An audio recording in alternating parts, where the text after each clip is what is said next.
Friends, welcome to my YouTube channel Sujeet Kumar Stambh classes को। आज फिर से हम आगे हैं नेक्स्ट वीडियो लेकर के, जिस चैप्टर का नाम है संघ सरकार। हमने पिछले वीडियो में बतला दिया है लोकतंत्र में निर्वाचन की राजनीति। तो चौथा वीडियो अगर आप नहीं देखे हैं तो आप देख सकते हैं जाकर के, चौथा चैप्टर का।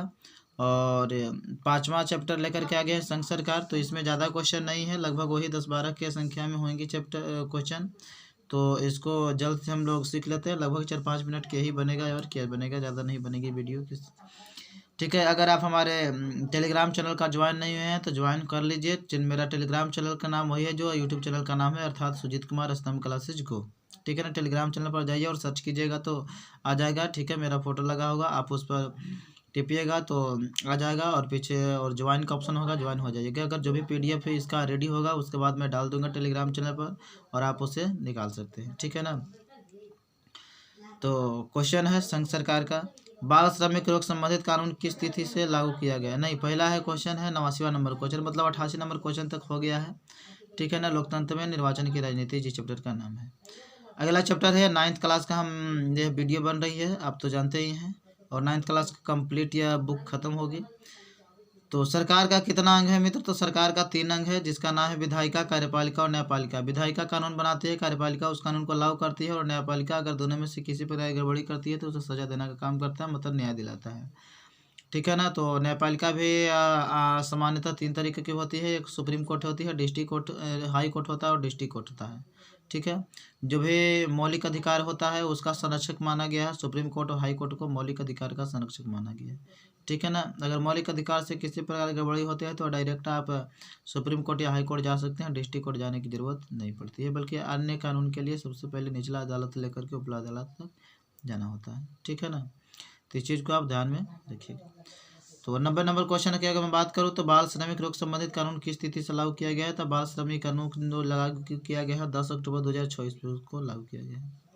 बाल श्रमिक रोग संबंधित जो कानून लागू किया गया है 10 अक्टूबर 2024 से लागू किया गया है। हुआ ऐसा रहा था कि पहले जो ही बच्चे थे, छोटा बच्चा था, अब उनके यहाँ खाने पीने के लिए बहुत दिक्कत रहती थी, बहुत ही निर्धन था। क्या पढ़ाई लिखाई करे वही बच्चे, तो होटल दुकानदार ये सब चीज़ पर जा कर के कमाते, धंधा कमा करता था, होटल पर थाली मंजता था, जो भी काम करवाता था करता था, और जो भी पैसा उससे अर्जित होती थी उससे घर परिवार चलती थी, है ना। तो सरकार ने कहा कि सब पढ़िए लिखिए, इस पर काम नहीं करना है। तो प्रोफेसर अमिताभ सेन ने यह बात बताई थी। उन्होंने कहा था कि देखिए, आप अगर इन लोगों को आप रुकवा रहे हैं कि इसे पढ़ने जाइए, पढ़ो लिखो, तो आपको मुफ्त में शिक्षा देना चाहिए। ठीक है ना, क्योंकि फ्री में शिक्षा मिलेगी तभी यह बच्चे पढ़ पाएंगे, नहीं तो ऐसे पढ़ नहीं पाएंगे, क्योंकि इनके पास खाने पीने के लिए भी पैसा उतना नहीं मिल पाता है, तो ये पढ़ने के लिए कहाँ से पैसा जुटा पाएंगे। इसीलिए प्राथमिक शिक्षा के अधिकार को अधिनियम संविधान के 86वां संशोधन 2002 ईस्वी के तहत यह लाया गया, और 6 से 14 वर्ष तक के सभी बालक एवं बालिकाओं को मुफ्त में शिक्षा देने का प्रावधान किया गया है, और यह पूरे देश में 1 अप्रैल 2010 ईस्वी से लागू कर दिया गया है।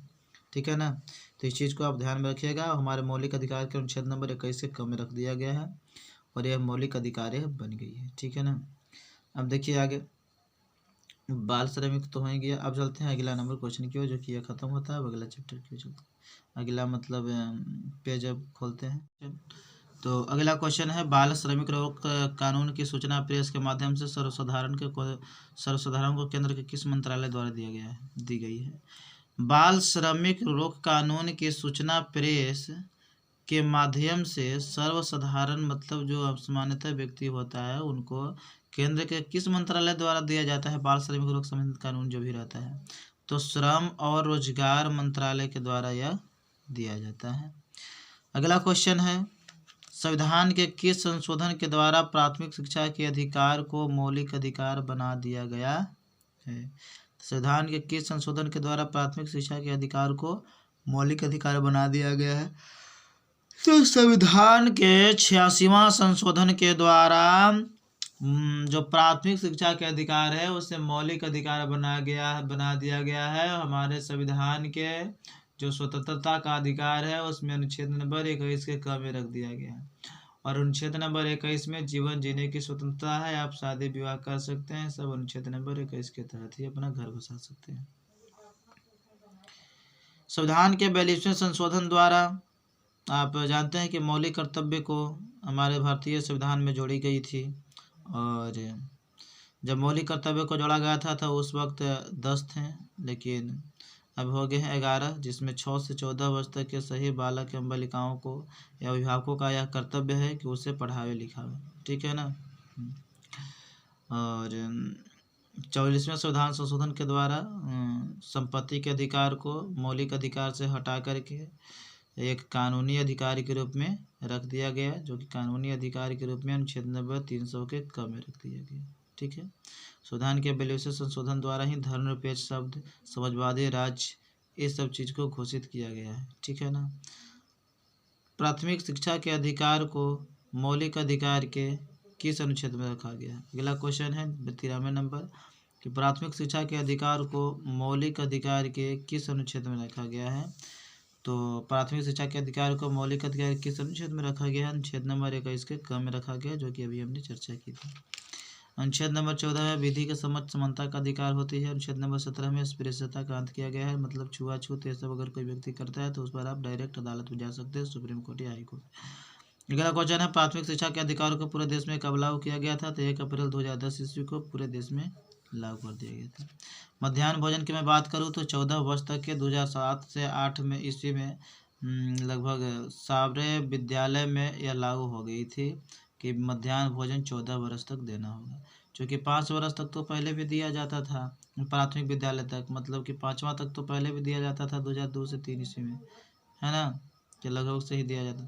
लेकिन 2007 से 8 में या 8 तक मानो कि पूरे 14 वर्ष तक मतलब 8वां क्लास तक के सबको मिड डे मील मिलने लगे, है ना, भोजन। अगला क्वेश्चन है कि संविधान के किस अनुच्छेद के तहत 14 वर्ष से कम उम्र के बच्चों को किसी खतरनाक काम में लगाना अपराध है? संविधान के किस अनुच्छेद के तहत 14 वर्ष से कम उम्र के बच्चों को किसी खतरनाक काम में लगाना अपराध है? तो किस अनुच्छेद के तहत लगाना अपराध है मित्र? तो अनुच्छेद नंबर 24 के तहत। अनुच्छेद नंबर 21 में जीवन जीने की स्वतंत्रता आपको दिया गया है। ठीक है ना। संघीय कार्यपालिका का प्रधान कौन होता है? तो संघीय कार्यपालिका का जो प्रधान होता है वह राष्ट्रपति होता है। संघीय कार्यपालिका का वास्तविक प्रधान प्रधानमंत्री होता है, क्योंकि राष्ट्रपति के सारी शक्तियों एवं कार्यों का प्रयोग प्रधानमंत्री करता है, इसलिए यह वास्तविक प्रधान माना जाता है। लेकिन संघीय कार्यपालिका का नाम मात्र का प्रधान यह राष्ट्रपति माना जाता है। संघीय कार्यपालिका का वास्तविक शासक कौन होता है? तो संघीय कार्यपालिका का वास्तविक शासक राष्ट्रपति नहीं बल्कि प्रधानमंत्री होता है। वास्तविक शासक आ गया तो प्रधानमंत्री, अगर वास्तविक अगर नहीं आया है तो राष्ट्रपति। किसी भी सरकारी निर्णय पर किसकी स्वीकृति आवश्यक होती है? तो किसी भी सरकारी निर्णय पर संसद की स्वीकृति सबसे ज़्यादा होता है। सिर्फ लोकसभा और राज्यसभा का नहीं, विधान परिषद का सिर्फ, बल्कि संसद का भी स्वीकृति होना जरूरी है, जिसमें संसद में लोकसभा, राज्यसभा और राष्ट्रपति तीनों आ जाता है। तीनों का स्वीकृति लेना जरूरी होती है। संसद का स्वीकृति होना सबसे ज़्यादा जरूरी है जब भी अगर कोई कानून बन रही है तो। ठीक है, तो इस तरह से क्वेश्चन खत्म हुआ। ठीक है ना। चलिए हम अगला वीडियो